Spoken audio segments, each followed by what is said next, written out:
Welcome to the Slop Farm. Enjoy the video. In this video, I will explain how to make a website on Webflow. First, navigate to your Webflow dashboard and click to create a brand new project. You can either start with a completely blank canvas for full creative control or select one of the many professionally designed templates to jumpstart your process. Take a moment to familiarize yourself with the Webflow Designer interface, paying close attention to the Navigator panel on the left and the Styles panel on the right. These are your primary tools for building and customizing your site. Next, let's focus on structuring your website's content effectively. Utilize div blocks as fundamental containers to organize different sections and elements on each page. For creating responsive and dynamic layouts that adapt beautifully to various screen sizes, leverage the power of Flexbox or Grid.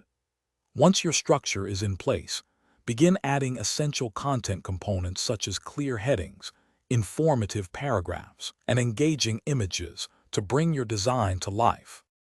Now it is time to customize the appearance and add interactivity to your site. Apply styles to your elements using classes, allowing you to precisely adjust colors, fonts, padding, and margins. To create a truly engaging user experience, implement interactions and animations, making your website feel dynamic and alive.